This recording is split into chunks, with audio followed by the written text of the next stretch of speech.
Enem 98. Para falar e escrever bem, é preciso, além de conhecer o padrão formal da língua portuguesa, saber adequar o uso da linguagem ao contexto discursivo. Bom, aqui nós temos a clara ideia de que a questão irá versar sobre o quê? Adequação da linguagem ao contexto discursivo. Continua a questão. Para exemplificar esse fato, seu professor de língua portuguesa convida-o a ler o texto Aí Galera, de Luiz Fernando Veríssimo.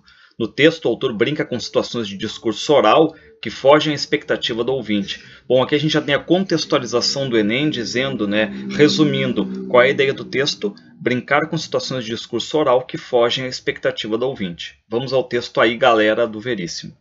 Jogadores de futebol podem ser vítimas de estereotipação.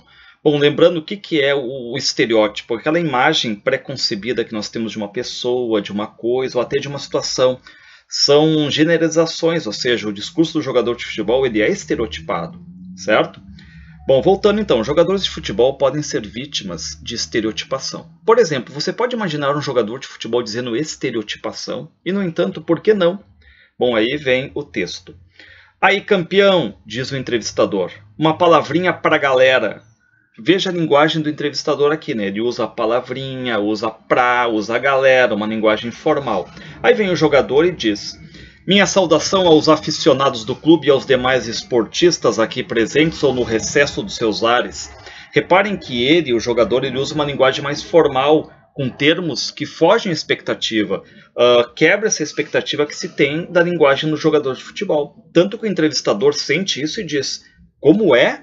Aí o jogador responde, aí galera. Bom, aí o entrevistador vê que ele voltou para um campo mais simples, e volta a perguntar, quais são as instruções do técnico? E aí o jogador volta a falar de forma rebuscada. Reparem, nosso treinador vaticinou que com um trabalho de contenção coordenada, com energia otimizada na zona de preparação, aumentam as probabilidades de recuperar do esférico, concatenarmos um contragolpe agudo com parcimônia de meios e extrema objetividade, valendo-nos da desestruturação momentânea do sistema oposto, surpreendido pela reversão inesperada do fluxo da ação. Bom, esse vocabulário ele causa espanto no entrevistador, que acaba falando hã? E aí o jogador volta a usar um vocabulário informal, como se estivesse a traduzir as mesmas palavras formais para uma construção mais prosaica. É para dividir no meio e ir para cima para pegar ele sem calça. Bom, o entrevistador se sente mais à vontade novamente, e vai dizer, certo, você quer dizer mais alguma coisa?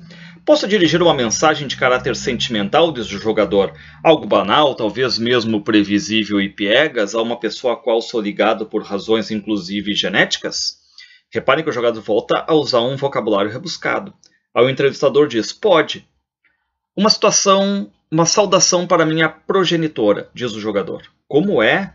O entrevistado, que é o jogador, usa de novo, progenitora, termos mais rebuscados, e aí o entrevistador, de novo, não entende bem, E aí o jogador volta à simplicidade. Alô, mamãe!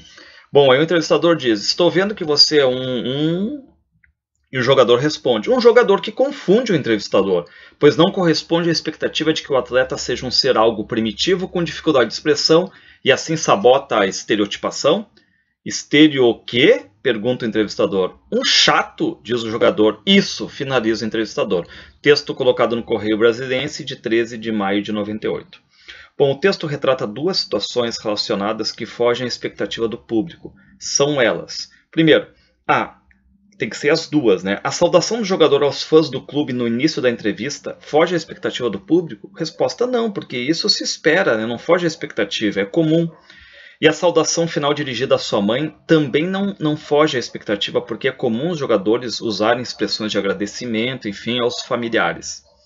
B. A linguagem muito formal do jogador, sim, foge à expectativa. Inadequada à situação de entrevista, que é um vocabulário mais simples, verdade, E um jogador que fala com desenvoltura de modo muito rebuscado, também verdade, pois não se espera isso do jogador.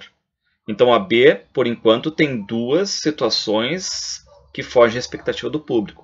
C. O uso da expressão galera por parte do entrevistador. Bom, primeiro, quem fala aí galera é o jogador, não o entrevistador.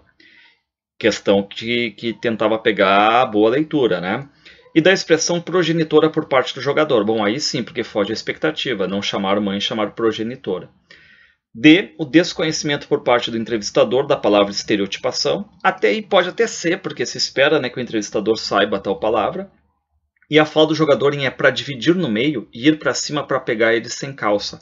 Não, porque se espera esse vocabulário, na maioria das vezes, né, por parte dos jogadores. E o fato de os jogadores de futebol serem vítimas de estereotipação. Não, porque isso ocorre, não foge à expectativa. E o jogador entrevistado não corresponder ao estereótipo. Isso sim, foge à expectativa. Mas como está perguntando duas situações relacionadas que fogem à expectativa, quais são elas? B de bola, a linguagem muito formal do jogador, inadequada à situação de entrevista, e um jogador que fala com desenvoltura de modo muito rebuscado.